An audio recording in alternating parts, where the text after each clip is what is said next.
முடியலையா? யார் செய்யறது ஏதாவது விடுறியா? டேய் முத்து, நீ மட்டும் பீடி பிடிக்கிற? நான் எதனா கேட்டேனா? என்ன இன்னைக்கு அதிகமா தேங்காய் உடிச்சிருக்கிற போல இருக்க? ஆமாய்யா, அப்படிதான் தேங்காய் அதிகமாக இருப்பேன். நான் இன்னும் மாதிரி என்ன கேட்டுப்பேன்னா பாடி பாதியல்ல ஜிம் பாடியா, சரியா? உன்னால அவ்வளோதான் உரிக்க முடியும். டேய் முத்து, ஓவராதான் பேசுற. டைம் ஆயிடுச்சு, கிளம்பு. இதோ இந்த வீடுதான் முத்து சாந்தியின் வீடு. டேய் மதி, இன்னைக்கு உங்க அப்பா வரட்டும்டா. தினமும் உங்க அப்பா குடிச்சிட்டு தான்டா வர்றாரு. இன்னைக்கு ஒரு நாளாவது குடிக்காம வர்றாருன்னு பாக்கலாம். ஒரு 4 வார்த்தை நம்ம வீட்டு அன்பா பேசுறாரா? ஏமா இப்படி புலம்பிட்டு இருக்கிற?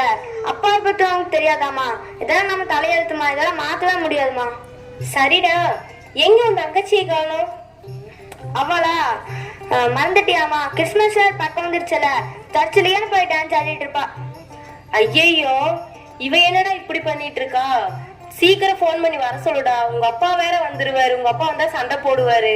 அட போமா, அவ லேட்டா வந்தா எனக்கு என்ன? அவ அப்பா கிட்டனால அடி வாங்கிட்டு அப்பதான் அவளுக்கு அறிவு வரும். நான் வந்துட்டேன். டேய், நான் அப்பா கிட்ட அடி வாங்க நினைச்சியா? போடா. ஆமா அடியே, உனக்கு எத்தனை தடவை சொல்றது? சீக்கிரம் வீட்டுக்கு வரணும்னு அறிவில்லையா? உங்க அப்பா வந்தா என்னடி பதில் சொல்றது? நாளையில இருந்து சீக்கிரமா வீட்டுக்கு வர்ற. நல்ல வேலை இன்னைக்கு நீ தப்பிச்ச. உங்க அப்பா இன்னும் வரல. அம்மா சாரிம்மா, நாளைக்கும் நானு நேரமே வர முடியாதுமா. ஏன்னா சர்ச்சில இருந்து எல்லாரும் கிறிஸ்துமஸ் ரத்தா கூட பாட்டு பாட போறாங்கம்மா. நானும் போறேம்மா. நீ ஒரு மண்ணுக்கும் போக வேண்டாம், பேசாம வீட்டுல கிட நாளைக்கு. அம்மா நல்லா கொட்டுமா. அவ என்னை பார்த்து சிரிச்சாள். அவளுக்கு என்ன வேணும்? வாயா வா, இன்னைக்கு குடிச்சிட்டு வந்துட்டியா? உனக்கெல்லாம் எதுக்கையா பொண்டாட்டி பிள்ளைங்க? ஒரு நாளாவது குடிக்காம ஒழுக்கமா வர்றையா? ஒரு 4 வார்த்தை அன்பா பேசுறிய பிள்ளைகிட்ட. நீ எல்லாம் ஒரு புருஷனா? சீ. அமைதிக்கு பெயர் தான் சாந்தி. உனக்கெல்லாம் உங்க அப்பா எப்படி சாந்தின்னு பேர் வச்சா? அமைதியா இருக்கிறவங்களுக்கு தான் அது வைப்பான். என்ன கேட்ட? நீ எல்லாம் ஒரு புருஷனாவா? நீ எல்லாம் வேலை காட்டுக்கு வந்து பாரு. வேலை செஞ்சு செஞ்சு கையெல்லாம் பாரு எப்படி இருக்குன்னு. வலிக்குதுடி, வலிக்குது. அந்த வலியெல்லாம் உனக்கு தெரியாது. அந்த வலியை மறக்க தான் நான் குடிக்கிறேன். இந்த உனக்கு தேவை பணம். இந்தா, நான் எப்படி வந்தா உனக்கு என்ன? உன் வேலையை மட்டும் பாரு. ஏங்க சாப்பிட்டு படுங்க. சாப்பிடாம படுத்தா வயிறெல்லாம் புண்ணாயிரும். ஏசப்பா, எங்க வீட்டுல சண்டையே வரக்கூடாது ஏசப்பா. எங்க வீட்டுல எல்லாரும் சந்தோஷமா ஏசப்பா போலயே மாறணும். மறுநாள் காலை வேளையிலே, ஏமா சாந்தி, டைம் ஆச்சுமா வேலைக்கு. டக்குன்னு சாப்பாடு கொண்டு வா, கிளம்பணும். இதான் வர்றேன். என்னதான் அவசரமோ செஞ்சு எல்லாம் ரெடி பண்ணி எடுத்துட்டு வர வேண்டாமா? இந்தாங்க புடிங்க. இன்னைக்காவது குடிக்காம ஒழுக்கமா வீட்டுக்கு வாங்க. ஏமா சாந்தி, நீ சொல்றது என்னைக்குமா நான் கேட்காம இருந்திருக்கிறேன். நான் குடிக்காம போறேன். பாய். நான் சொல்றதை நீங்க அப்படியே கேட்டுட்டாலும் இதுல பாய் வேற. கிளம்புங்க கிளம்புங்க. இவளுக்கு தெரியல விஷயம். நம்ம குடிச்சிட்டு தான் அடுத்த வேலைக்கே போக போகிறோம். சரி, அடி போடுற ரவுண்டு. நல்ல வேலை இவ பார்க்கல, தப்பிச்சோம். வேலைக்காட்டில் முத்துவும் அவருடைய மாமா டேவிட்டும். ஏ முத்து, இயேசு கடவுளை பத்தி உனக்கு சொல்லணும். ஐயோ மாமா, என்ன இயேசு கடவுளா? அட போயா.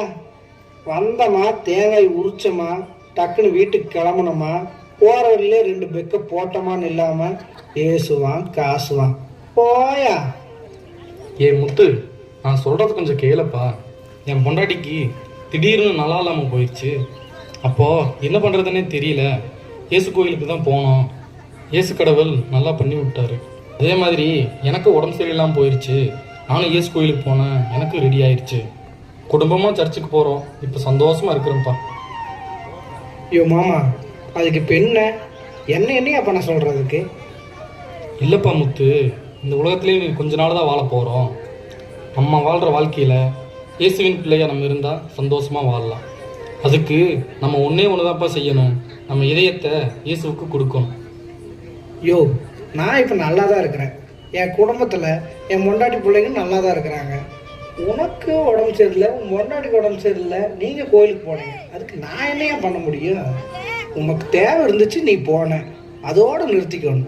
என்கிட்ட இந்த விஷயமெல்லாம் நீ பேசக்கூடாது. டேய் முத்து, தேவைக்கு மட்டும் இயேசு கடவுளை தேடக்கூடாதுப்பா. இயேசு நம்மளை படைச்ச கடவுள். நம்ம பார்க்குற இந்த வானத்தையும் பூமியும் இயேசு கடவுள் தான்ப்பா படைச்சாரு.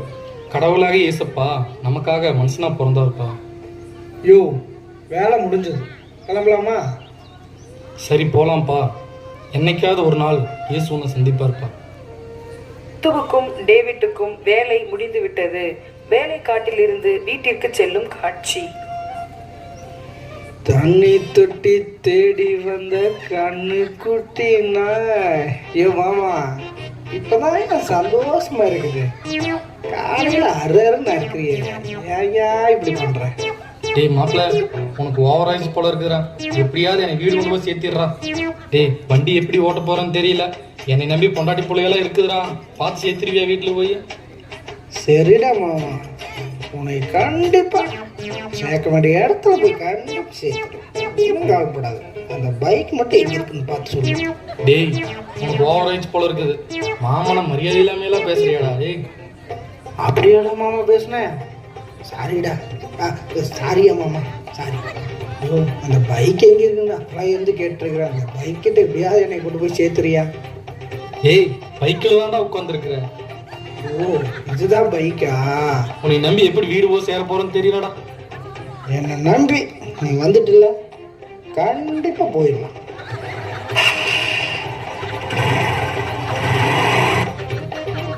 முத்து ஃபுல் போதையோடு வீட்டிற்கு வருகிறார். இதோ முத்துவின் வீடு.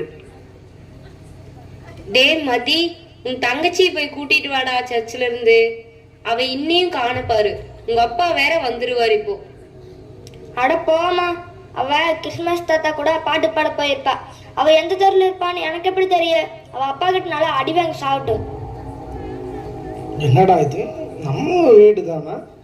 இன்னும் முன்னாடி ஒரு மரம் இருந்துச்சு, அதையும் காணோம். அப்படியே சாந்தி. ஓ, இது நம்ம வீடு தானா?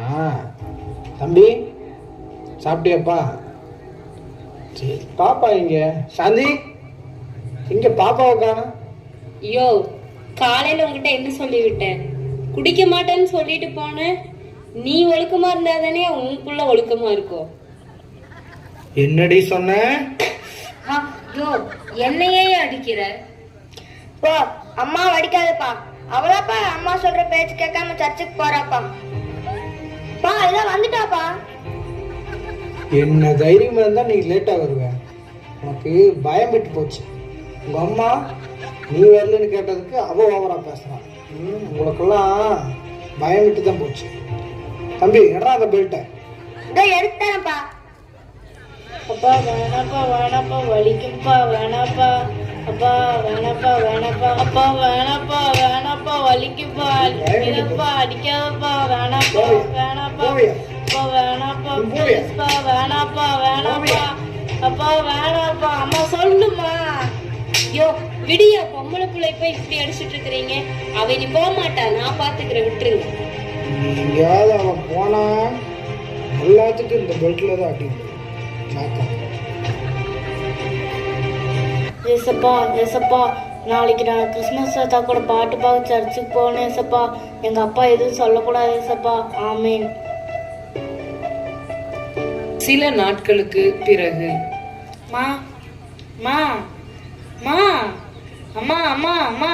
சி, ஒரு வேலை பார்க்க விடுறியா? அம்மா அம்மான்னு தொணன்னு. என்னடி வேணும் உனக்கு இப்போ? மா, நான் சர்ச்சுக்கு போகணுமா. 2 நாளைக்கு முன்னாடி தானே உங்க அப்பாட்ட பெல்ட் அடி வாங்கினேன்.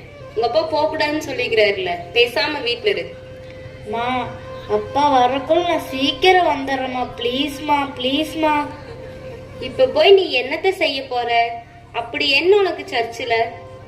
அம்மா, கிறிஸ்மஸ்ல டான்ஸுக்கு சேர்ந்துருக்கேன், நாடகத்துக்கு சேர்ந்துருக்கிறேன். போகலன்னா என் பேரை தூக்கிடுவாங்கம்மா. இண்டி, அடி வாங்கினாலும் உனக்கு புத்தியே வரமாட்டேங்குது. சரி, உங்க அப்பா வரக்குள்ள போயிட்டு சீக்கிரம் வந்துடுறியா? அம்மா ரொம்ப தேங்க்ஸ்மா. நான் போயிட்டு சீக்கிரம் வந்துடுறேன். பாய். போடி போ. இன்னைக்கு அப்பா வருவோம். உனக்கு இன்னைக்கு அடி இருக்குது. அப்பா அடிக்கிறதுக்கு புதுசா பெல்ட் வாங்கி வைக்கிறேன். போடா டேய். இப்படியாக முத்துவின் மகள் மாலதி தனக்கு என்ன நேர்ந்தாலும் சர்ச்சுக்கு போவதை நிறுத்தவே இல்லை. ஏசப்பா மேல வச்சிருக்கிற அன்பையும் நம்பிக்கையும் வளர்த்துக்கிட்டே இருந்தா. சர்ச்சுக்கு போகும்போதெல்லாம் தன் அப்பாவுக்காக வழக்கமா ஜெபிச்சுக்கிட்டே இருந்தா. இப்படி முத்துவின் குடும்பம் அப்படி இப்படி குடிச்சிட்டு இருந்தாலும் நன்றாக அவங்க குடும்ப வாழ்க்கை போய்கொண்டு இருந்தது. மாலதி கிறிஸ்துமஸ் கலை நிகழ்ச்சிகள்ல ஒவ்வொரு வருஷமும் பங்கு பெறுவது அவளுக்கு வழக்கமா இருந்துச்சு. அதை பார்க்கறதுக்காக முத்து தன் குடும்பத்தோட ஒவ்வொரு வருஷமும் தன் மகளுடைய நடனத்தையும் நாடகத்துல நடிக்கிறதையும் ரசிக்கிறதுக்காக சர்ச்சுக்கு போவாரு. இப்போ கிறிஸ்துமஸ், அதனால குடும்பமா தன் மகளுடைய கலை நிகழ்ச்சியை பார்க்கறதுக்காக ஆலயத்துக்கு குடும்பமா செல்ல கிளம்பிக்கிட்டு இருக்காங்க. ஏங்க, என்ன இன்னைக்கு கிளம்பாம இருக்கிறீங்க? இன்னைக்கு கிறிஸ்துமஸ் நிகழ்ச்சியில நம்ம பிள்ளை இருக்குது. நீங்க இன்னைக்கு கிளம்பவே இல்லை. சீக்கிரம் வாங்க, நம்ம பிள்ளையோட நிகழ்ச்சி முடிய போகுது. சாந்தி, இன்னைக்கு கிறிஸ்துமஸ்ங்கிறது எனக்கு தெரியும். நம்ம புள்ள அங்கே நாடகம் நடிப்பா, டான்ஸ் ஆடுவாங்கிறது எனக்கு தெரியும். நான் அதை பார்க்க தான் ஆர்வமாக இருக்கிறேன். அவள் திறமை பார்க்கணும். நானும் கிளம்பிட்டு தான் இருக்கிறேன். சரியா? அன்னைக்கு பாப்பாவை அடித்தோம்னா அதுக்கு லேட்டாக வரனால தான் அவன் அடித்தேன். மற்றபடி கிறிஸ்மஸில் நாடகம் நடிக்கிறக்கோ அதுக்குள்ளே நான் ஒன்றும் தடை சொல்லலை. நான் அதுக்காக தான் நம்ம எல்லாம் இப்போ கிளம்பிட்டு இருக்கிறோம். வாங்க போகலாம். டே மதி, என்னடா பண்ணிட்டு இருக்கிற? பா, பஸ் செஞ்சிருக்க, நல்லா இருக்குதா பாருங்க. பரவாயில்லையே, சூப்பர். உன் திறமையை நீ காட்டிட்ட, தங்கச்சி திறமையை பார்க்கலாம். வா. சரிப்பா, வாங்க போலாம்.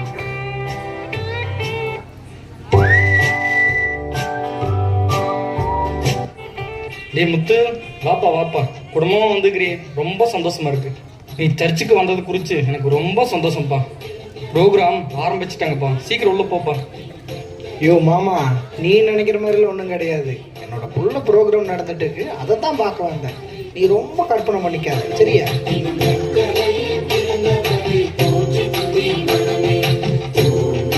இந்த கிறிஸ்துமஸ் நிகழ்ச்சிக்கு வந்திருக்கிற அனைவரையும் ஆண்டவராகிய இயேசு கிறிஸ்துவின் நாமத்தினாலே உங்களை வாழ்த்தி வரவேற்கிறோம். இப்பொழுதும் ஆண்டவராகிய இயேசு கிறிஸ்துவின் பிறப்பின் நற்செய்தியை குறித்ததான ஒரு நாடகத்தை நாம் பார்க்க போகின்றோம்.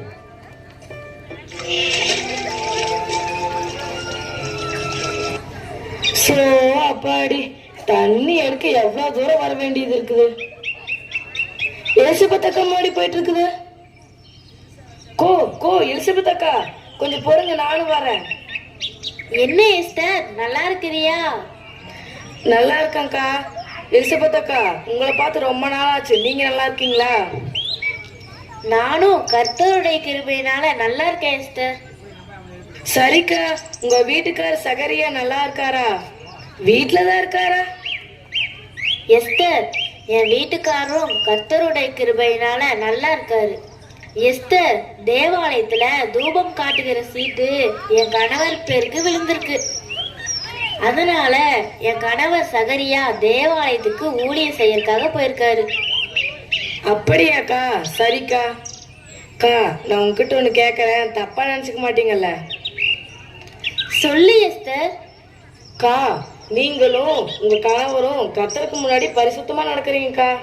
அக்கா, நீங்க 2 பேரும் எந்த தப்பும் பண்ணாம நீதியா வாழ்றீங்க. அதை இந்த ஊரே பாக்குது. ஆனா அவங்க 2 பேர்த்துக்கும் ரொம்ப வயசாயிடுச்சேக்கா. அந்த கர்த்தர் உங்களுக்கு ஒரு குழந்தைங்க கூட தரலையே. உங்களுக்கு கஷ்டமாவே இல்லையாக்கா? எஸ்டர், நீ சொல்றது இந்த ஊர் மக்கள் பார்வைக்கு வேணும்னா சரியா இருக்கலாம்.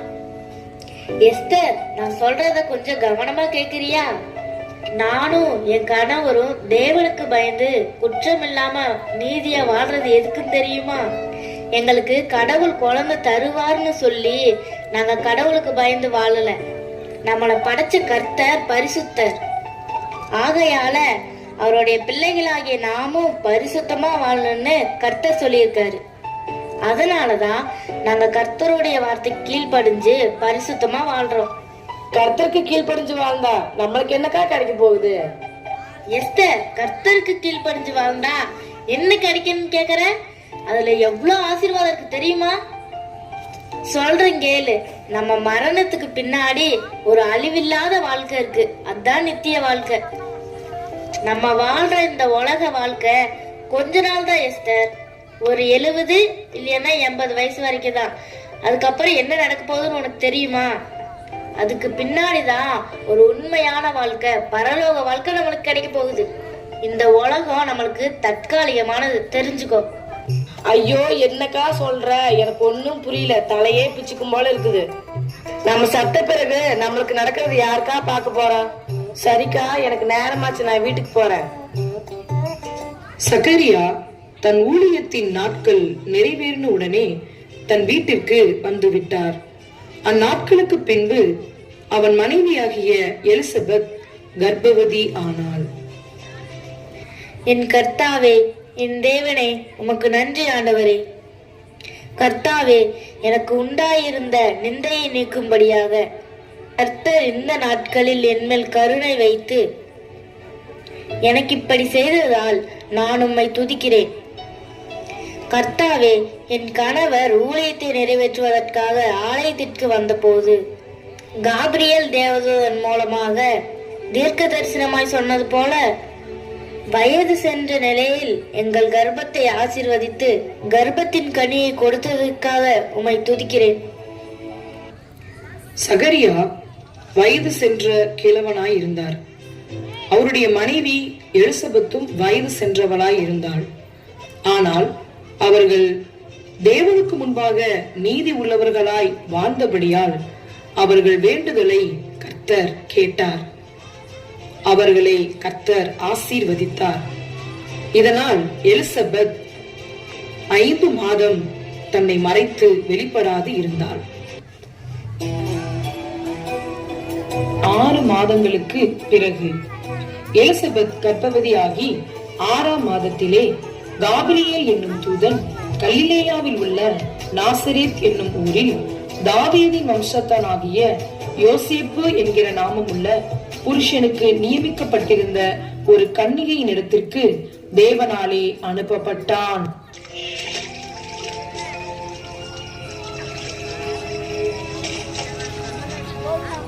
அகஸ்துராயன் ரோமாபுரியில் அதிபதியாகவும் ஏரோது யூதேய தேசத்தின் ராஜாவாகவும் அரசாளும் நாட்களில் தேவன் தமது தூதனாகிய காபிரியலை நாசரேத்தூரில் வசித்த கன்னிகையிடம் அனுப்பினார். அந்த கன்னிகையின் பெயர் மரியாள்.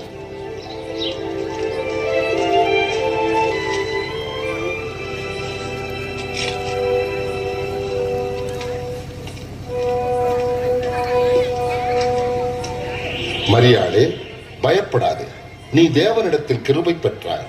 நீ கர்ப்பவதியாகி ஒரு குமாரனை பெறுவாய். அவருக்கு இயேசு என்று பெயரிடுவாயாக. இது எப்படியாகும்? நான் ஒரு கன்னிகை. பரிசுத்த ஆவி உன்மேல் வரும். ஆதலால் உன்னிடத்தில் பிறக்கும் பரிசுத்தமுள்ள பிள்ளை உன்னதமான தேவனுடைய குமாரன் எனப்படுவார். அவருடைய ராஜ்யத்திற்கு முடிவிராது. மரியாள் யூதேயாவில் உள்ள தன் சொந்தக்காரியான எலிசபெத்தை சந்திக்க சென்றாள். அவளும் அற்புதமாக கர்ப்பவதியாயிருந்தாள். எலிசபெத், மரியாளே, எனதருமை மரியாளே, ஸ்திரீகளுக்குள்ளே நீ ஆசிர்வதிக்கப்பட்டவள். உன் கர்ப்பத்தின் கனியும் ஆசிர்வதிக்கப்பட்டது. உன் வாழ்த்துதலை கேட்டவுடனே என் வயிற்றில் உள்ள குழந்தை மகிழ்ச்சியால் துள்ளியது. என் ஆத்துமா கர்த்தரை மகிமைப்படுத்துகிறது. என் இரட்சகராகிய தேவனில் என் ஆவி களி கூறுகிறது. இது முதல் எல்லா சந்ததிகளும் என்னை பாக்கியவதி என்பார்கள். மரியாள் ஏறக்குறைய 3 மாதம் எலிசபெத்துடனே இருந்து பிறகு தன் வீட்டுக்கு திரும்பி போனாள்.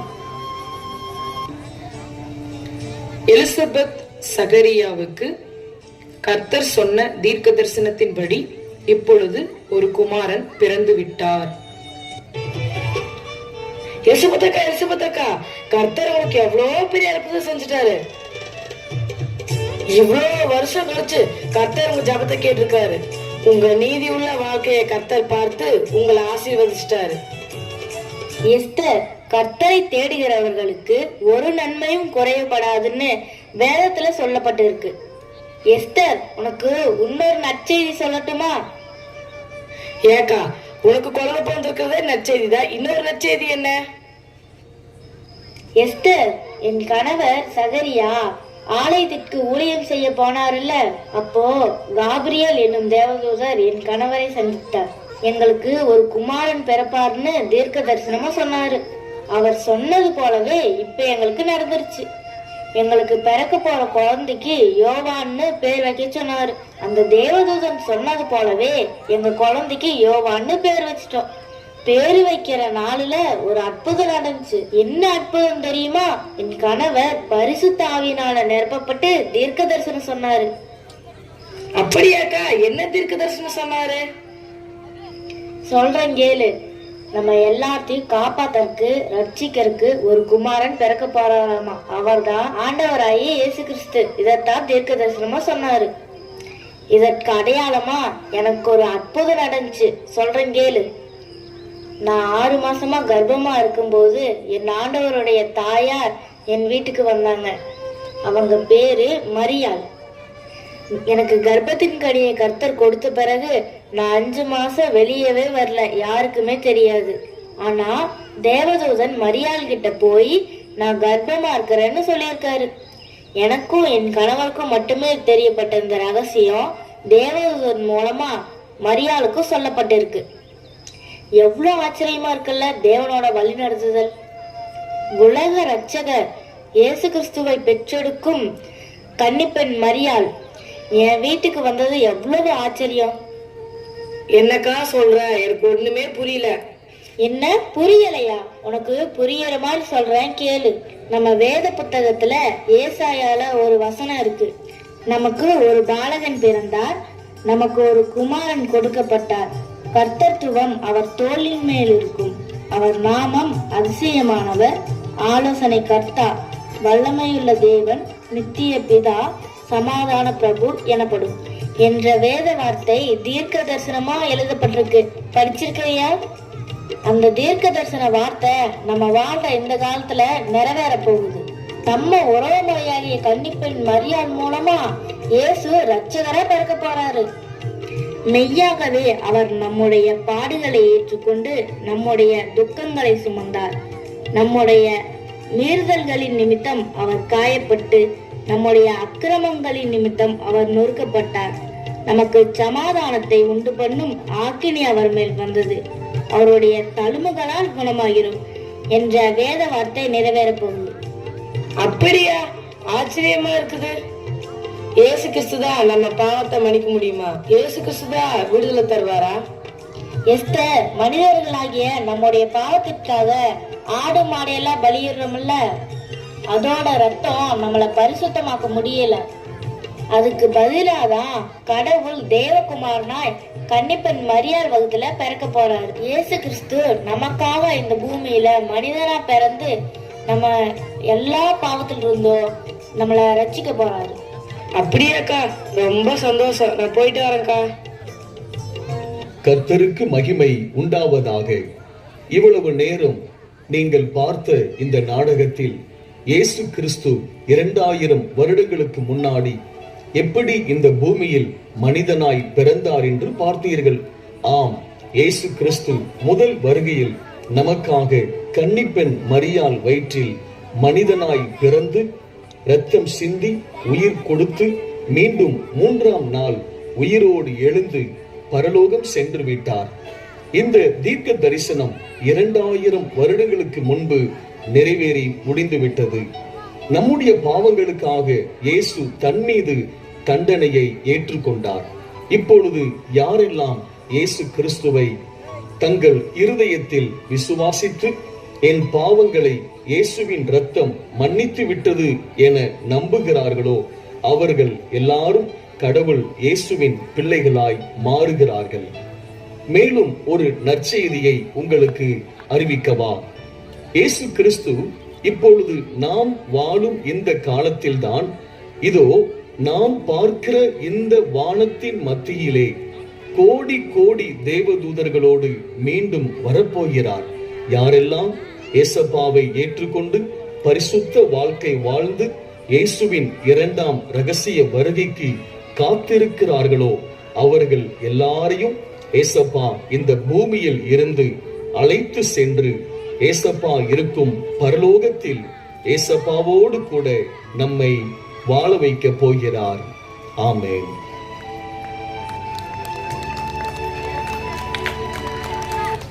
முத்து, வருஷம் கிறிஸ்துமஸ்க்கு சர்ச்சுக்கு தவறாம வந்துடுறப்பா. ரொம்ப ரொம்ப நன்றிப்பா. ரொம்ப ரொம்ப ரொம்ப சந்தோஷமா இருக்குப்பா. மாமா, என் புள்ள எவ்வளோ அழகா டான்ஸ் ஆடினா பாத்தியா? எவ்வளோ நல்லா நாடகம் நடிச்சா பாத்தியா? அதை பார்க்க தான் நான் சந்தோஷமா வந்தேன். பார்த்துட்டேன், கிளம்புறேன். Good bye.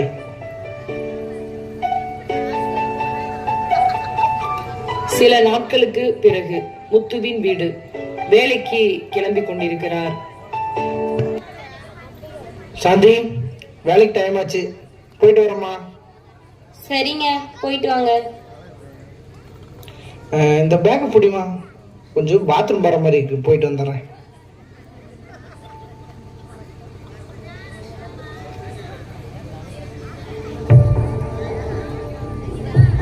என்னங்க, என்னாச்சு?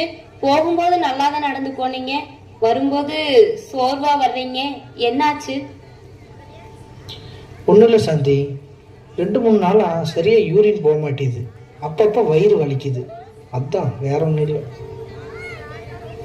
தெரியும், நான் சொல்லிட்டே இருக்கிறேன்ல குடிக்காதுன்னு. அதனாலதான் இப்படி இருக்கும். அதை ஃபர்ஸ்ட் நிப்பாட்டுங்க, எல்லாம் சரியாயிரும். இப்போ ஒண்ணும் இல்ல, வேலைக்கு கிளம்புங்க. சரி, நான் வேலைக்கு போயிட்டு வரேன். ஒரு சில நாட்களுக்கு பிறகு. ஏங்க, காலையில இருந்து எழுப்பிட்டே இருக்கிறேன், எந்திரிக்கவும் மாட்டேங்கிறீங்க. என்னாச்சு உங்களுக்கு? ஏன் இப்படி போத்து படுத்துட்டே இருக்கிறீங்க? காய்ச்சல் எதுவும் அடிக்குதா உங்களுக்கு? சாந்தி, ஒன்றும் முடியலம்மா. நான் அன்னைக்கே சொன்னேன்ல, வயிறு வலிச்சுட்டே இருக்குதுமா, யூரின் விட்டு விட்டு வருதுமா, ஃப்ரீயாகவே போக மாட்டேங்குது. இன்னைக்கெல்லாம் என்னால் வேலைக்கு போகவே முடியாது, ரொம்ப வலிக்குதுமா, என்னால் முடியல. என்னங்க அடிக்கடி இப்படியே சொல்லிட்டு இருக்கிறீங்க? சரி, எந்திரிச்சு கிளம்புங்க, சீக்கிரம் ஹாஸ்பிட்டல் போயிட்டு வந்துடலாம். பொள்ளாச்சி GH போயிட்டு வரலாம். சரிம்மா, ஹாஸ்பிட்டலுக்கு போயிட்டு வந்துடலாம்.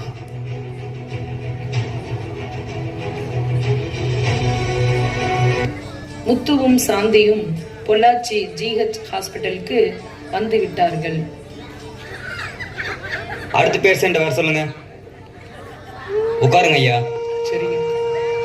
உங்களுக்கு என்ன பிரச்சனை சொல்லுங்க. டாக்டர், ஒரு வாரமாகவே எனக்கு வயிறு ரொம்ப வலிக்குது டாக்டர். யூரின் விட்டு விட்டு வருதுங்க டாக்டர். இன்னைக்கு இன்னுமே முடியலைங்க டாக்டர், அதனால தான் இன்னைக்கு ஹாஸ்பிட்டல் வந்துட்டோம். அப்படியாப்பா? யூரின் விட்டு விட்டு வருதா? யூரின் போகிற பாதையில் ஏதாவது அடைப்பு இருந்தாலும் இருக்கலாம். இப்போதைக்கு டேப்லெட் எழுதி தரேன், சாப்பிடுங்க. ஒரு வாரம் கழிச்சு வாங்க. அதுக்கப்புறம் சரியாகலைன்னா ஸ்கேன் பண்ணி பார்க்கலாம். அப்படியாங்க டாக்டர்? சரிங்க டாக்டர், எழுதி கொடுங்க டாக்டர். ரொம்ப வலிக்குது டாக்டர், வேலைக்கே போக முடியல. இந்த மாத்திரை சாப்பிட்டா வலி இல்லாமல் இருக்குங்களா? வலிக்காதுங்கப்பா, மாத்திரை சாப்பிட்டுங்க, விடாமலே சாப்பிட்டுருங்க. சரிங்களா? போயிட்டு வாங்க. முத்துவும் சாந்தியும் மாத்திரைகளை வாங்கி கொண்டு பொள்ளாச்சி GHல் இருந்து வீட்டிற்கு வந்து விட்டார்கள். தொடர்ந்து முத்து மாத்திரைகளை சாப்பிடுகிறார். ஆனால் அவர் உடல்நிலையில் எந்த மாற்றமும் இல்லை. ஒரு வாரத்திற்கு பிறகு அதிகாலை வேளை 5 மணி.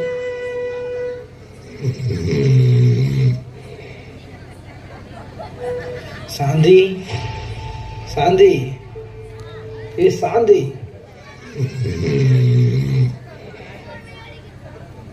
அப்பலாம் இருந்து கூப்பிட்டே இருக்கிறேன், என்னன்னு கேக்குறியா? உரட்டு விட்டு தூங்கிட்டு இருக்கிறிய. ஏ சாந்தி, எந்திரிமா, ரொம்ப வலி ஆகுது. என்னங்க இந்நேரத்துக்கு எழுப்பிட்டு இருக்கிறீங்க? மணி எவ்வளோங்க ஆச்சு? உங்களுக்கு என்னதான் பிரச்சனை? மணி என்னாச்சா? நான் தூங்கவே இல்லை, நைட் ஃபுல்லா உன்னை வழியிலேயே உன்னை கூப்பிட்டு தான் இருக்கிறேன். என்னங்க சொல்றீங்க? நைட்டு ஃபுல்லா தூங்கலையா? அப்படின்னா நீ எழுப்பிட்டு இருக்கலாம்ல நைட்டு. இப்ப விடிஞ்சிருச்சு, இப்பவே நீ எந்திரிக்க மாட்டேற. நீ நைட் நீ எந்திரிச்சிட்டாலும் நல்லா கொரட்டு விட்டு தூங்குறீங்க, எப்படி எந்திரிப்ப? சரி, இப்போ உங்களுக்கு என்னதான் பிரச்சனை, என்னன்னு சொல்லுங்க. அந்த டாக்டர் கொடுத்த மாத்திரை எதுவுமே வேலை செய்யலம்மா, வலி அதிகமாயிடுச்சுமா. யூரின் விட்டு விட்டு வந்துட்டு இருந்துச்சு, இப்போ அதுவும் வரமாட்டேது, சுத்தமாகவே வரமாட்டேது. ரொம்ப வலிக்குது, என்னால் தாங்கவே முடியலம்மா. தயவு செஞ்சு கிளம்பு, அந்த டாக்டர் போய் பார்த்துட்டு வந்துடலாம். ஏங்க மணியை பாருங்க, இந்நேரத்துக்கு டாக்டரே இருக்க மாட்டாங்க. கொஞ்ச நேரம் போருங்க, ஒரு 9 மணிக்கு டாக்டர் வந்துருவாங்க, அப்போ போலாம். என்னது 9 மணியா? விடிய விடிய என்னால் வலி தாங்க முடியாமல் நான் இந்நேரம் வரைக்கும் இருந்ததே பெரிய விஷயம். எனக்கு வலி தாங்க முடியல. டாக்டர் இருக்காங்களோ இல்லையோ, நான் உடனே ஹாஸ்பிட்டல் போகணும். சாந்தி போகலாம். ஐயோ, உங்களுக்கு சொன்னாலும் புரிய மாட்டேங்குது. டாக்டரே இருக்க மாட்டாங்க. சரி, எனக்கு என்ன, கிளம்புங்க போலாம். முத்துவுக்கு வலி தாங்க முடியாததால் ஹாஸ்பிட்டலுக்கு வருகிறார்கள். இப்பொழுது பொள்ளாச்சி ஜிஹெச்சில் பார்க்கலாம். ஏங்க, நான் வீட்லயே சொன்னேன்ல 5 மணிக்கு வந்தது, மணி பாருங்க 9 ஆயிடுச்சு, டாக்டரே இனி வரல. இதைத்தான் நான் வீட்லயே சொன்னேன், நீங்க எங்க கேக்குறீங்க? ஏங்க அங்க பாருங்க, உங்களை பார்த்த டாக்டர் வந்துட்டாரு, வாங்க சீக்கிரம் போலாம். வந்துட்டாரா? ஆமா வாமா போகலாம். வலி தாங்க முடியல. டாக்டர் டாக்டர் காலையில் 5 மணிலேருந்து உங்களுக்காக தான் டாக்டர் காத்துக்கிட்டு இருக்கிறேன். வலி தாங்க முடியலைங்க டாக்டர். என்னப்பா ஆச்சு? மாத்திரையெல்லாம் சாப்பிட்டியா? மாத்திரையெல்லாம் கரெக்டாக சாப்பிட்டேங்க டாக்டர். இப்போ கொஞ்சம் கொஞ்சம் வந்துட்டு இந்த யூரின் இப்போ சுத்தமாக வரமாட்டேதுங்க டாக்டர். ரொம்ப வயிறு வலி தாங்கவே முடியலைங்க டாக்டர். ஆமாப்பா, உன் கை காலால வீங்கிடுச்சு, ரொம்ப சீரியஸ் ஆயிடுச்சுன்னு நினைக்கிறேன். டாக்டர் ஏதாச்சும் பண்ணுங்க டாக்டர், என் வயிறை வெடிச்சிரும் போல இருக்குது டாக்டர். வலி தாங்க முடியல டாக்டர், ஏதாவது ஒன்று பண்ணுங்க டாக்டர். உனக்கு ரொம்ப மோசமாயிடுச்சுப்பா, இங்கே பார்க்க உனக்கு வசதி இல்லை. நான் உனக்கு கோயம்புத்தூர் ஜிஹெச்சுக்கு தரேன், நீ அங்கே போய் பார்த்துக்கோ. டாக்டர் கோயம்புத்தூர் போகிற வரைக்கும் தாங்குமான்னு தெரியல டாக்டர். எனக்கு வயிறு ரொம்ப வலிக்குது. அந்த யூரின் எப்படியாவது எடுத்துருங்க டாக்டர். அதான் நான் சொல்கிறேன்லப்பா, உனக்கு இங்கே எந்த வசதியும் இல்லை. நீ கோயம்புத்தூருக்கு உடனடியே கிளம்பிப்போ. நர்ஸ், இவங்கள உடனடியே கோயம்புத்தூருக்கு ஆம்புலன்ஸ் வச்சு அனுப்பிவிடுங்க. முத்துவின் நிலை மிகவும் மோசமாகிவிட்டது. அவருக்கு வலி தாங்க முடியவில்லை. ஆனால் பொள்ளாச்சி ஜிஹெச்சில் அதற்கான வசதி வாய்ப்புகள் இல்லாததால் ட்ரீட்மெண்ட் அங்கு கொடுக்க முடியவில்லை. ஆகையால் கோயம்புத்தூர் ஜிஹெச்சுக்கு ஆம்புலன்ஸில் புறப்படுகிறார்கள். இப்பொழுது முத்து கோயம்புத்தூர் ஜிஹெச்சிற்கு வந்து விட்டார்கள். டாக்டர் டாக்டர் என்னால் முடியலைங்க டாக்டர், வயிறெல்லாம் வலிக்குதுங்க டாக்டர். காலையிலேருந்து யூரின் வரவே இல்லைங்க டாக்டர், சுத்தமாக வரலைங்க டாக்டர். எப்படியாவது பண்ணி இந்த யூரின் எடுத்துடுங்க டாக்டர். டாக்டர் உசுரே போயிடும் போல இருக்கு டாக்டர், எப்படியாவது என்னை காப்பாத்துங்க டாக்டர். சரிப்பா, உட்காருப்பா. ஏமா டாக்டர் எழுந்து கொடுத்து சீட்டு கொடுமா. இந்தாங்க டாக்டர், எப்படியாச்சும் எங்க வீட்டுக்காரர் காப்பாத்துங்க டாக்டர். நான் ஸ்கேனுக்கு எழுதி தரேன், அது நீ போய் பாட்டு வாங்க. என்னது ஸ்கேனா? டாக்டர் என்னால் முடியலைங்க டாக்டர், ஒரு அடி கூட என்னால் எடுத்து வைக்க முடியாது. இப்போ எனக்கு இந்த யூரின் எப்படியாவது எடுத்து விடுங்க டாக்டர், என்னால் முடியலைங்க டாக்டர், ப்ளீஸ் டாக்டர். எப்பா எப்படிப்பா, நான் ஸ்கேன் பண்ணாம எப்படிப்பா உனக்கு பார்க்க முடியும்? கொஞ்சம் பொறுப்பா, நான் பெரிய டாக்டர் கிட்ட பேசிட்டு வரேன். சாந்தி என்னால் முடியலாமா? இந்த டாக்டர் வேற யாரும் கூட ஃபோன் பேசிட்டு இருக்கிறேன். அப்படி நான் செத்துருவோம் போல. இந்த டாக்டர் டக்குன்னு கூப்பிடுமா? ஐயோ, ஏங்க இப்படி எல்லாம் பேசிட்டு இருக்கிறீங்க? இருங்க, நான் போய் டாக்டர் கூட்டிட்டு வர்றேன். டாக்டர் டாக்டர், எங்க வீட்டுக்காரர் வழியில துடிச்சிட்டு இருக்கிறாரு டாக்டர், கண்ணிலேயே பார்க்க முடியல டாக்டர், தயவு செஞ்சு வந்து உதவி செய்யுங்க டாக்டர். ஏமா, அவருக்காக தான் பெரிய டாக்டர் கிட்ட பேசிட்டு இருக்கிறேன், கொஞ்சம் பொறுமா. இந்த சாந்தி என்னதான் பண்றா? டாக்டர் என்னதான் சொல்றாரு? என்னால முடியல. டாக்டர் காலையாவது போய் விழுந்துட வேண்டியதுதான். டாக்டர் என்னை எப்படியாவது காப்பாத்துறீங்க டாக்டர், வலி தாங்க முடியல டாக்டர். ஏப்பா காலில் விழுகிற? எந்திரிப்பா எந்திரிப்பா. ஏமா அவர் தூக்குமா? ஐயோ டாக்டர் என்னால முடியல டாக்டர், ஏதாவது ஒரு ஊசி போட்டு என்னை கொன்னுருங்க டாக்டர், என்னால சுத்தமா முடியல டாக்டர். சரி பண்ணி போய் அந்த பெட்ல படுப்ப, நான் வரேன். டாக்டர் முத்துவிடம் செல்கிறார். அவருக்கு தேவையான சிகிச்சை கொடுக்கப்படுகிறது. முதலாவது அவர் வயிற்றில் உள்ள எல்லா கழிவு நீரையும் வெளியே எடுக்கிறார்கள். வயிற்றில் ஓட்டை போட்டு அந்த கழிவு நீர் எடுக்கப்படுகிறது. இப்பொழுது வயிற்றில் ஓட்டை போட்டு வயிற்றின் வழியாக யூரின் வெளியேறும்படி யூரின் டியூப் போடப்பட்டுள்ளது.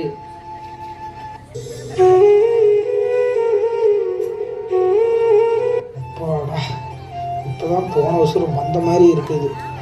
சாந்தி, இந்த யூரின் வயிற்றுலேருந்து எடுத்ததுக்கு அப்புறம்தான் இப்போதான் நிம்மதியாக இருக்குதுப்பா.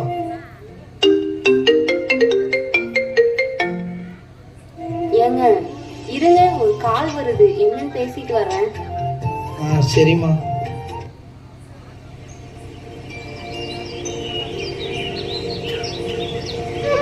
என்னம்மா ஏன் சோகமா வர்றேன்?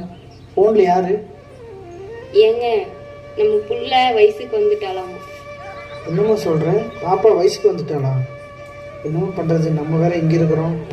சரிங்க, என்ன பண்றது, நம்ம தான் போய் பார்க்கணும் பாப்பாவை. டாக்டர்கிட்ட சொல்லிட்டு நம்ம வேணா கிளம்பலாம். சரிம்மா வாமா, இந்த டாக்டரை போய் பார்க்கலாம்.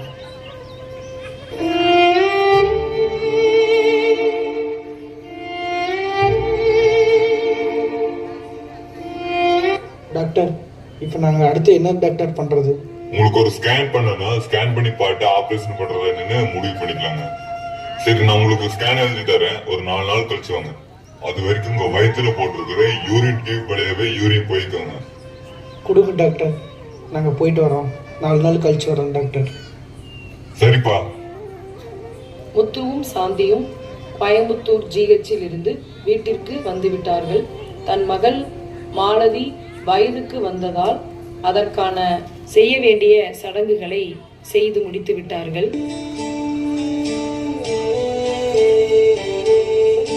இப்பொழுது 3 நாட்கள் முடிந்துவிட்டது.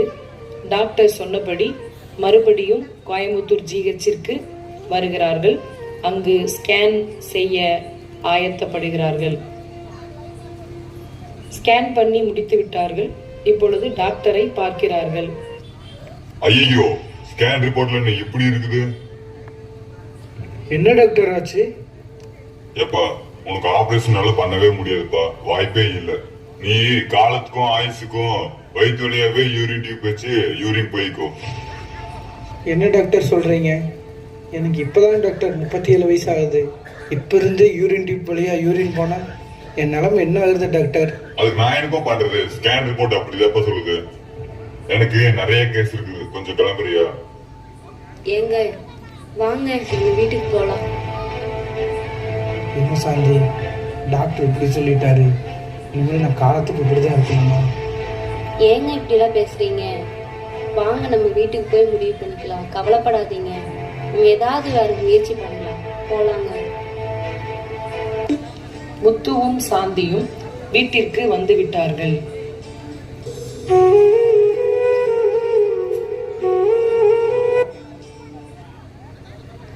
ஏங்க ஹாஸ்பிட்டல்ல இருந்து வந்ததுல இருந்து இப்படியே இருக்கிறீங்க, வெளியவும் வர மாட்டீங்க. நீங்க உங்களை பாக்குறக்கே எனக்கு பயமா இருக்குதுங்க, கஷ்டமா இருக்கு. ஏங்க இப்படி இருக்கீங்க? வேற என்னமா பண்றது? அந்த டாக்டர் சொன்னது நீயும் கேட்டேல்ல, இனிமேல் எல்லாருக்கும் யூரின் போற மாதிரி எனக்கு இயற்கை யூரின் போகாது. இந்த வயிற்றுக்குள்ள இருக்கிற யூரின் டியூப் வழியாக தான் போகுது. நான் நீ எப்படி வாழ போற? எனக்கு வாழவே பிடிக்கல. மனசு வேற படப்படன்னு பயமாவே இருக்குது.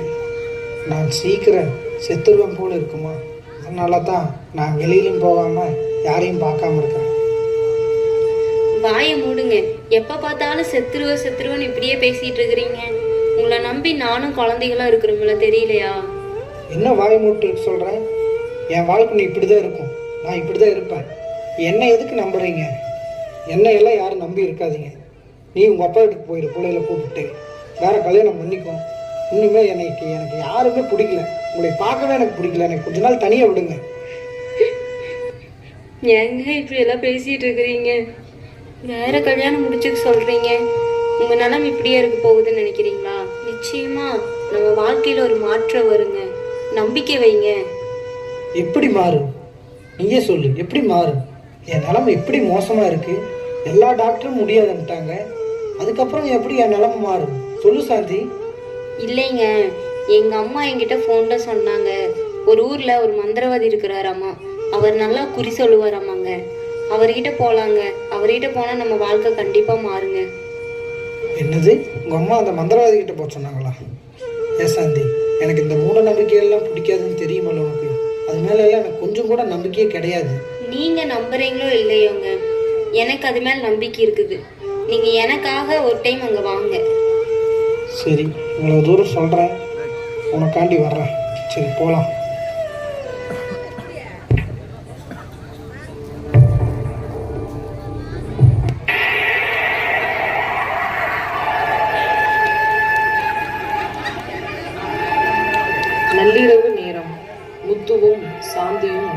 அந்த மந்திரவாதி இடத்திற்கு போய்விட்டார்கள்.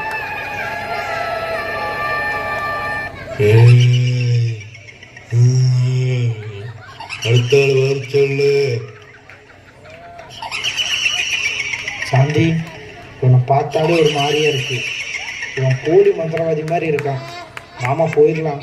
ஏங்க இவ்வளோ தூரம் வந்துட்டு திரும்பி போகலான்னு சொல்றீங்க? எனக்காக வர்றேன்னு சொன்னீங்கல்ல, வாங்க அந்த மந்திரவாதி பார்த்துட்டே போயிடலாம். அவரை பார்த்துட்டு போனா கண்டிப்பா ஏதாவது நல்லது நடக்கும். ஏய் உட்கார், நீயும் உட்கார், 2 பேரும் உட்காருங்க. ஐயா, எங்க வீட்டுக்காருக்கு உடம்பு சரியில்லை. எங்க வீட்டுக்காருக்கு நல்லாயிருமான்னு குறிப்பாத்து சொல்லுங்கய்யா. இருக்கு, உங்ககிட்ட ஒண்ணு இருக்கு. கண்டுபிடிச்சிட்டா, கண்டுபிடிச்சிட்டேன். நீ கஞ்சா குடிக்கிறதானே? சாந்தி, நான் போலி மந்திரவாதி நான் சொன்னேன்னாக்கவே நான் என்னைக்காவது கஞ்சா குடிச்சிருக்கேன்னா என்னடி முறைக்கிற? அப்போ அவன் சொல்றது நம்புறியா நீ? ஏய், அங்கே என்ன முடங்க? ஐயோ, நான் ஒன்றும் முடங்கலை. நான் இதுவரை கஞ்சாவே குடிச்சது இல்லையா? ஏய், நீ சாராயம் குடிக்கிறா? ஆமாம், எனக்கு நிறைய பிரச்சனை இருக்கு, நான் குடிக்கிறேன். ஐயா, என் வீட்டுக்காரர் குடிப்பாருன்னு அது இதுன்னு சொல்லாம ஏதாவது ஒரு நல்ல வழி சொல்லுங்க ஐயா. எங்க வீட்டுக்காரர் சீக்கிரம் ரெடி ஆகிறதுக்கு ஏதாவது ஒரு வழி சொல்லுங்க ஐயா. சரிம்மா, நாளைக்கு நீங்க ஒரு இடத்துக்கு போவீங்க. இந்த இடத்துல உங்க வீட்டுக்காருக்கு நல்லது நடக்கும். சந்தோஷமா போயிட்டு வாங்க. ரொம்ப நன்றிங்க ஐயா, நாங்க போயிட்டு வரோம். ஏங்க, உண்மையிலே இந்த மந்திரவாதி நல்ல மந்திரவாதிங்க. நான் வரும்போதே நினைச்சிட்டு இருந்தேங்க நாளைக்கு ஒரு ஹாஸ்பிட்டல் போகலான்னு. இங்க வந்து பார்த்தா அந்த மந்திரவாதி அதையே தான் சொன்னாருங்க. நாளைக்கு ஒரு இடத்துக்கு போவோம், நல்லது நடக்குன்னு சொன்னாங்கல்லங்க. நம்ம நாளைக்கு அந்த ஹாஸ்பிட்டல் போனா கண்டிப்பா நல்லது நடக்குங்க. எனக்கு ஒரு நல்ல நம்பிக்கை வந்துருச்சுங்க. எனக்குதான் நம்பிக்கை வந்திருக்கு, உனக்கு தான் நம்பிக்கை வந்திருக்கு. எனக்கு கொஞ்சம் கூட நம்பிக்கையே இல்லை. சரி, போலாம்.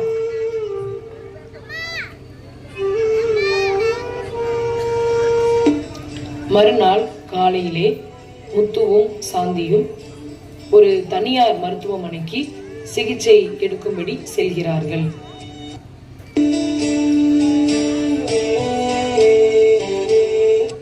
டாக்டர், உள்ள வரலாங்களா?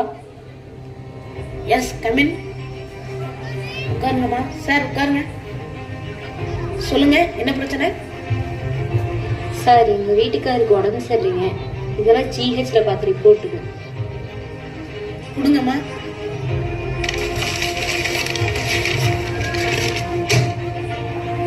ரிப்போர்ட்ல பார்த்தங்க உங்க ஹஸ்பண்டுக்கு ரொம்ப பிரச்சனை இருக்குன்னு தான் தெரியுது. பட் ஆப்ரேஷன் பண்ணா ரெடி ஆயிடும்.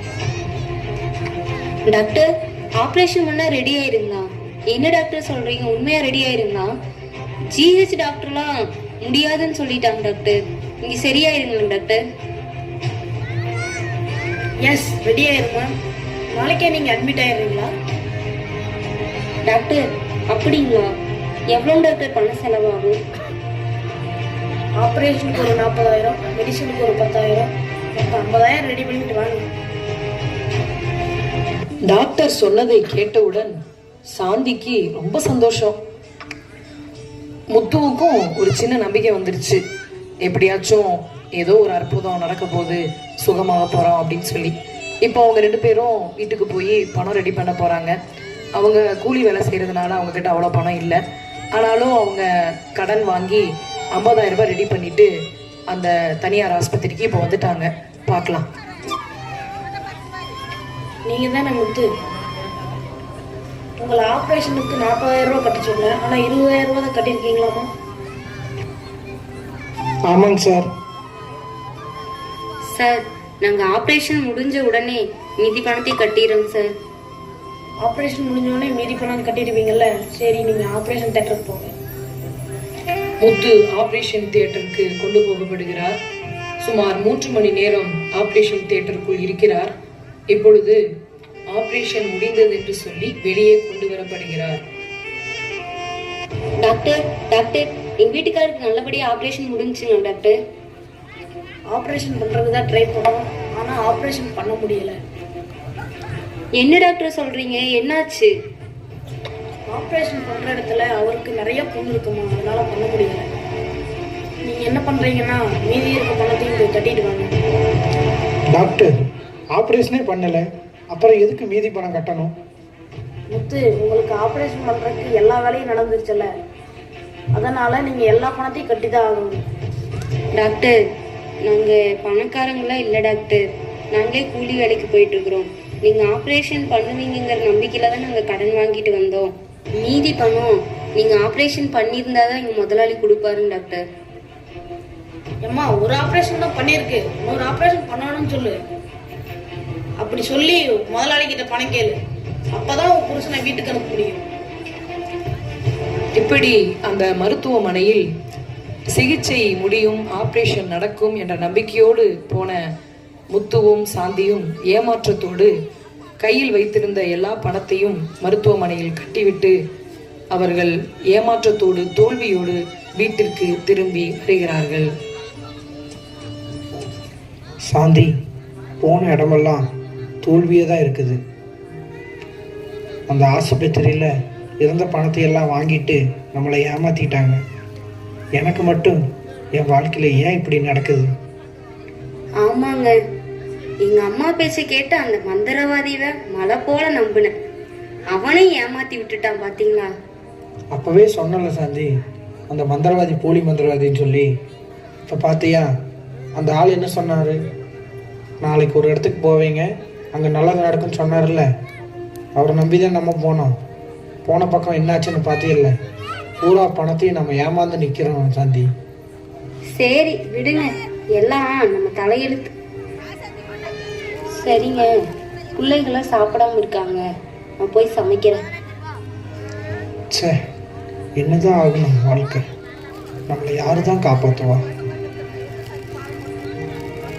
பாப்பா, இங்க வா, என் பக்கத்தில் வா. என்னப்பா சொல்லுங்க. பாப்பா, நீ வழக்கமாக ஒரு சர்ச்சுக்கு போவிய, அங்கே போகலாமா? அங்கே போய் பாஸ்டர் பார்த்தா எனக்கு ரெடி ஆயிருமா? அப்பா, பாஸ்டர் கிட்ட போய் ஜெபம் பண்ணலாப்பா. கண்டிப்பா ஏசப்பா உனக்கு நல்லது செய்வார்ப்பா. சரிம்மா, கிளம்பு, இப்போவே போகலாம். சாந்தி, சாந்தி, இங்கே வாமா. வரேங்க. சாந்தி, இப்போ நான் ஒரு முடிவு எடுத்துருக்கிறேம்மா. நம்ம பாப்பா போகிற சர்ச்சுக்கு அந்த பாஸ்டர் பார்க்க நான் போகிறேன். அந்த இயேசு கடவுளை நம்பி நான் அங்கே போகிறேன். உனக்கு விருப்பம் இருந்தால் நீயும் வாமா. என்னது, சர்ச்சுக்கு போறீங்களா? சரி, நீங்க முன்னாடி பாப்பாவை கூட்டிட்டு போங்க, நான் சமைச்சு வச்சுட்டு வரேன். சரிம்மா. பாப்பா வா, நம்ம சர்ச்சுக்கு போகலாம். சரிப்பா. முத்து தன்னோட வாழ்க்கையில் தொடர்ந்து தோல்விகளையே சந்தித்ததால் அவருக்கு திடீரென்று ஒரு யோசனை வந்தது. அதுதான் தன் மகள் சென்று கொண்டிருந்த அந்த ஆலயத்திற்கு செல்ல வேண்டும் என்று. இப்பொழுது தன் மகள் மாலதியோடு முத்து ஆலயத்தை நோக்கி செல்கிறார். Pastor, praise lord. எங்க அப்பாவை கூட்டு வந்திருக்கேங்க pastor. Praise the lord Malathi. அப்பா வந்துக்கிறாங்களா? வாங்க உட்காருங்க. பாஸ்டர், ஸ்தோத்திரம் பாஸ்டர். எனக்கு ரொம்ப நாளாகவே உடம்பு சரியில்லாமல் இருந்துச்சு. அதனால் நான் ஜிஹெச்சுக்கு போயிருந்தேங்க. அங்கே ரெடி பண்ண முடியாதுன்ட்டாங்க பாஸ்டர். அதுக்கப்புறம் ஒரு தனியார் ஹாஸ்பிட்டல் போனோம் பாஸ்டர். அங்கே பணத்தையெல்லாம் வாங்கிட்டு ஆப்ரேஷன் பண்ணாமல் அனுப்பிச்சிட்டாங்க பாஸ்டர். அப்புறம் மந்திரவாதியெல்லாம் பார்த்தேன், எல்லாத்துலேயும் தோல்விங்க பாஸ்டர். இப்போ கடைசியாக நம்ம இயேசு கடவுளை நம்பி நான் ஜெபம் பண்ண வந்திருக்கேன். எனக்கு ஜெபம் பண்ணி விடுங்க பாஸ்டர். ஐயா, நீங்க சரியான நேரத்துக்கு சரியான இடத்துக்கு வந்துக்கிறீங்க. ஐயா, நீங்க இயேசு கடவுளை நம்பி வந்துக்கிறீங்க. கண்டிப்பா இயேசு உங்களுக்கு ஒரு அற்புதம் செய்வார். சரி, ஜெபிக்கலாம். சரிங்க பாஸ்டர்.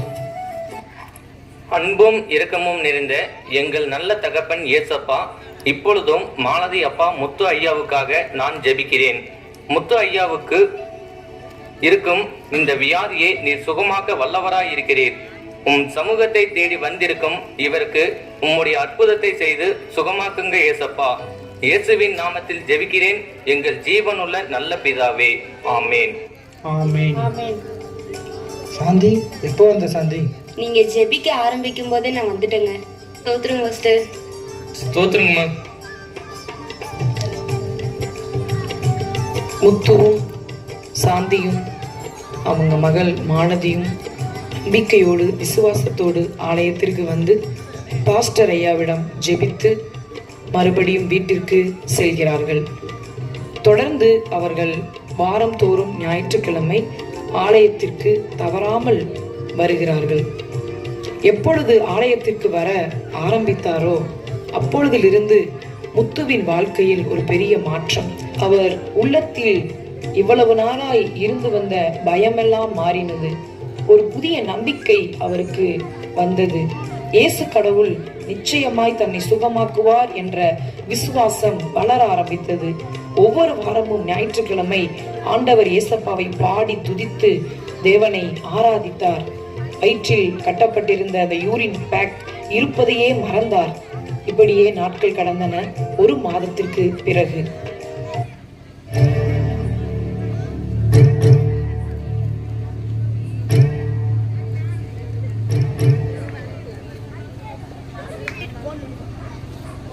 ஏங்க ஏங்க நான் வேலைக்கு போற இடத்துல அந்த ராஜா சார் ஒரு ஹாஸ்பிட்டல் சொன்னாரு. எனக்கு ஏதோ அவர் சொல்றத பார்த்தா ஏசப்பா தான் நம்மளை வழி நடத்துற மாதிரி தெரியுதுங்க. நம்ம இப்ப சர்ச்சுக்கெல்லாம் போறோம்ல, அதனால நம்பிக்கையோட அந்த ஆஸ்பத்திரிக்கு போவோங்க. ஏசப்பா நம்மளுக்கு உதவி செய்வாரு. ராஜா சாரா சொன்னாரு. சரிம்மா, நம்ம ஜெபம் பண்ணிட்டு போலாம். ஏ மாலதி, அப்பாவையும் அம்மாவையும் எங்க காணோம்? டேய், அப்பாவும் அம்மாவும் ராஜ் சார் ஒரு ஹாஸ்பிட்டல் சொல்லியிருக்காரு, அங்க போயிருக்காங்க. டேய், நானும் அப்பா அம்மா எல்லாம் ஆலயத்துக்கு போறோம், நீ மட்டும் ஏன்டா வர மாட்டேங்கிற? அந்த ஏசப்பாவை அப்பாவுக்கு சுகமாக்க சொல்லு, அப்ப நான் சர்ச்சுக்கு வரேன். டேய், கண்டிப்பா ஏசப்பா அப்பாவை சுகமாக்கிடுவாரு. அப்ப நீ வந்துருவியல சர்ச்சுக்கு? சரி சரி, சுகமாக்க வரான்னு பாப்போம்.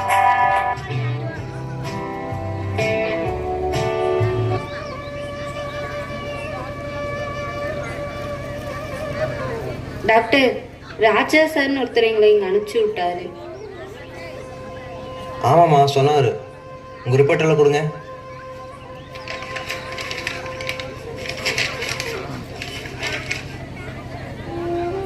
ஃபஸ்ட்டு ஜிஹெச் போயிருக்கீங்க, அப்புறம் வேறு ஏதாவது ஹாஸ்பிட்டல் போயிருப்பீங்களாட்டிருக்கு? ஆமாங்க டாக்டர், ஜிஹெச்லாம் போனேன் டாக்டர். அங்கே டாக்டர்லாம் முடியாதுன்னு சொல்லிட்டாங்க. அப்புறம் இங்கே பொள்ளாச்சி ஒரு தனியார் டாக்டரை பார்த்தேங்க டாக்டர். அங்கே ஆப்ரேஷன்லாம் பண்ணலான்னு சொல்லி பணமெல்லாம் கட்டணும் டாக்டர். ஆனால் பண்ண முடியாதுன்னு கடைசியில் சொல்லிட்டாங்க. இப்போது கடைசியாக உங்களை தேடி வந்திருக்கேங்க டாக்டர். நீங்கள் தான் ஏதாவது உதவி செய்யணும் டாக்டர். ஆப்ரேஷன் பண்ணிக்கலாமா? பிளாஸ்டிக் சர்ஜரி பண்ணிக்கலாமா? பிளாஸ்டிக் சர்ஜரியா? வேணாங்க டாக்டர். அப்போது ஓப்பன் சர்ஜரி பண்ணிடலாமா? அப்படி பண்ணால் நல்லாயிருமா டாக்டர்? நல்லா இருப்பா. உங்ககிட்ட காப்பி டாக்டர் இருக்கா? இருக்குங்க டாக்டர். அப்போனா நீங்கள் பாதி பணம் கட்டினா போதுமா? மீதி பணத்தை காப்பி டாக்டர் மூலமாக வாங்கிடலாம். ரொம்ப சந்தோஷம் டாக்டர். எனக்கு ரெடி ஆயிருமாங்க டாக்டர்? கண்டிப்பாக நல்லா இருப்பா, நம்பிக்கையோடு இருங்க. சரிங்க டாக்டர், ரொம்ப நன்றிங்க டாக்டர்.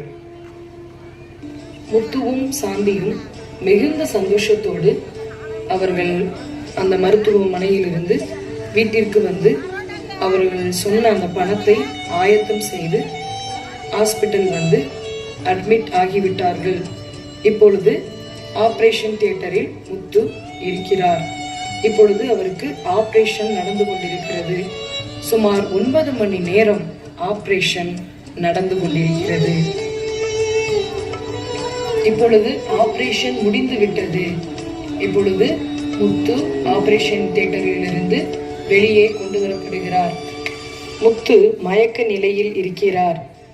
முத்துவின் மனைவி சாந்தி டாக்டரிடம் சென்று ஆபரேஷன் பற்றி விசாரிக்கிறார். டாக்டர் டாக்டர், ஆபரேஷன் நல்லபடியா முடிஞ்சுங்களா டாக்டர்? எங்க வீட்டுக்கார் எப்படி இருக்கிறாரு சொல்லுங்க டாக்டர். ஆப்ரேஷன் சக்ஸஸ்மா. நீங்கள் கும்பிட்ட கடவுள் உங்களை காப்பாற்றிட்டாருமா. உங்கள் வீட்டுக்கார் கொஞ்சம் மயக்கத்தில் இருக்காரு. கொஞ்ச நேரம் கழிச்சு மயக்க தெரிஞ்சிடும், நீங்கள் போய் பார்க்கலாம். ரொம்ப நன்றிங்க டாக்டர். ஃபர்ஸ்ட் நீங்க காலையிலேருந்து என் கணவருக்காக ஜெபம் பண்ணிட்டே இருந்தீங்க. என் கணவருக்கு இப்போ ஆப்ரேஷன் முடிஞ்சிருச்சுங்க டாக்டர். நானும் ஏசப்பாட்ட ஜெபம் பண்ணிட்டே இருந்தேங்க டாக்டர். என் கணவரும் நம்பினாரு. ஏசப்பா அற்புதம் செஞ்சுட்டாருங்க டாக்டர். டாக்டர் ஆபரேஷன் சக்சஸா முடிஞ்சிருச்சுன்னு சொல்லிட்டாருங்க பாஸ்டர். ஏசப்பா ரொம்ப நல்லவருங்க பாஸ்டர். என் கணவரை ஏசப்பா காப்பாத்திட்டாருங்க பாஸ்டர். ரொம்ப சந்தோஷமா. நம்ம வணங்குற ஆண்டவர் இயேசு ஒரு பொழுதும் யாரையுமே கைவிட மாட்டாருமா. சரிங்கம்மா, வாங்க, நான் ஐயாவுக்காக ஜெபம் பண்ணிட்டு வீட்டுக்கு கிளம்புறேங்கம்மா. முத்துவும் சாந்தியும் ஆண்டவராக இயேசு கிறிஸ்துவை நம்பி விசுவாசத்தோடு மருத்துவமனைக்கு சென்றார்கள். ஆபரேஷன் மிகுந்த ஆசீர்வாதமாய் நடந்து முடிந்தது. இப்பொழுது மிகுந்த சந்தோஷமாய் வீட்டிற்கு திரும்பி வருகிறார்கள். புது வாழ்வு தந்தவரே, புது துவக்கம் தந்தவரே, புது வாழ்வு தந்தவரே, புது துவக்கம் தந்தவரே, நன்றி உமக்கு நன்றி முழு மனதுடன் சொல்லுகிறோம். நன்றி உமக்கு நன்றி மன நிறைவுடன் சொல்லுகின்றோம். நன்றி உமக்கு நன்றி முழு மனதுடன் சொல்லுகிறோம். நன்றி உமக்கு நன்றி முழு நிறைவுடன் சொல்லுகின்றோம். ஆண்டவரே ஏசப்பா, நான் உடம்பு வியாதியோட ரொம்ப பலவீனமா ரொம்ப முடியாம உங்க ஆலயத்துக்கு நான் வந்தேன். என்னை உங்களை நம்பினதுக்கு என்னை கைவிடலை. புது பலத்தை கொடுத்து புது வாழ்வை கொடுத்து எனக்கு புது வாழ்க்கையும் கொடுத்துருக்கீங்க. ஆண்டவரே உங்களுக்கு கோடான கோடி நன்றி ஏசப்பா, கோடான கோடி நன்றி. ஆண்டவரே ஏசப்பா, என் கணவனுக்கு ரொம்ப யூரின் பிரச்சனையா இருந்துச்சு சாமி. அதுலேருந்து பரிபூர்ண சுகத்தை கொடுத்துறீங்களே, அதுக்காக நன்றி ஏசப்பா. ஏசப்பா, எங்க அப்பாவுக்கு எவ்வளோ பெரிய வியாதியில இருந்து சுகமாக்குனீங்களே, அற்புதம் செஞ்சீங்களே ஏசப்பா, கொடான கோடி நன்றி ஆண்டவரே. இயேசுவின் நாமத்தில் ஜெபிக்கிறோம் எங்கள் ஜீவனுள்ள நல்ல பிதாவே, ஆமென். என்னங்க எல்லாரும் இப்படி பாக்குறீங்க? இவ்வளவு நேரம் பார்த்த முத்துவும் சாந்தியும் எங்க தானே தேடுறீங்க? உண்மையாகவே இந்த கதையில பார்த்த முத்து என்ற கதாபாத்திரம் வேறு யாரும் இல்லைங்க, நம்ம ஊரு சகோதரர் முருகன் தான். சாந்தி என்ற கதாபாத்திரமும் வேறு யாரும் இல்லை, சகோதரர் முருகன் மனைவி காவேரி தான். அதனாலதான் முருகன் காவேரி குடும்பம் நன்றி சொல்லி ஏசப்பா கிட்ட ஜெபம் பண்ணாங்க. பாத்தீங்களா மக்களே, கர்த்தராகிய இயேசுவை நம்பி முழு மனதோடு தேடின முருகன் ஐயா வாழ்க்கையில ஏசப்பா எவ்வளவு பெரிய அற்புதம் செய்து ஜீவனுள்ள சாட்சியா குடும்பமா வாழ வைத்திருக்கிறார். சகோதரர் முருகன் வாழ்க்கையில அற்புதம் செய்த ஏசப்பா உங்க வாழ்க்கையிலும் அற்புதம் செய்வார். நீங்களும் உங்க இருதயத்துல ஏசப்பாவை முழு மனதோட நம்புங்கள். ஏசப்பா உங்கள் அனைவரையும் ஆசீர்வதிப்பார். நன்றி.